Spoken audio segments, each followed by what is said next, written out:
Tender is the Night by F. Scott Fitzgerald.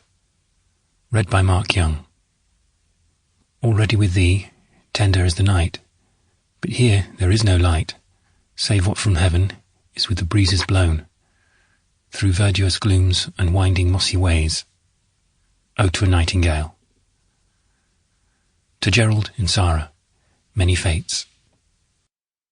Book 2. Chapter 1. In the spring of 1917, when Dr. Richard Diver first arrived in Zurich, he was 26 years old.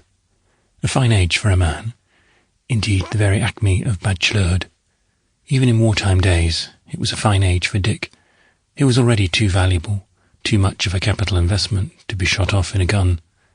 Years later, it seemed to him that even in this sanctuary he did not escape lightly. But about that he never fully made up his mind. In 1917, he laughed at the idea, saying apologetically that the war didn't touch him at all. Instructions from his local board were that he was to complete his studies in Zurich and take a degree as he had planned. Switzerland was an island, washed on one side by the waves of thunder around Gorizia, and on another by the cataracts along the Somme and the Aisne. For once there seemed more intriguing strangers than sick ones in the cantons, but that had to be guessed at.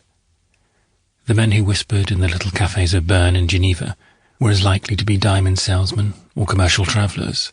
However, no one had missed the long trains of blinded or one-legged men, or dying trunks that crossed each other between the bright lakes of Constance and Neuchâtel. In the beer halls and shop windows were bright posters presenting the Swiss defending their frontiers in 1914. With inspiring ferocity, young men and old men glared down from the mountains at phantom French and Germans. The purpose was to assure the Swiss heart that it had shared the contagious glory of those days. As the massacre continued, the posters withered away, and no country was more surprised than its sister republic when the United States bungled its way into the war. Dr. Diver had seen around the edges of the war by that time. He was an Oxford Rhodes Scholar from Connecticut in 1914.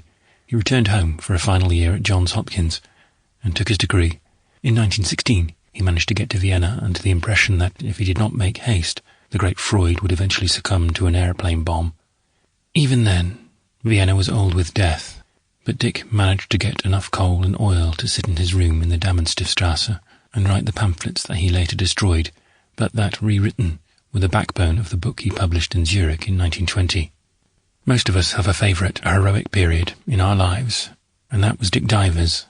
For one thing, he had no idea that he was charming, that the affection he gave and inspired was anything unusual among healthy people. Sample complete. Ready to continue?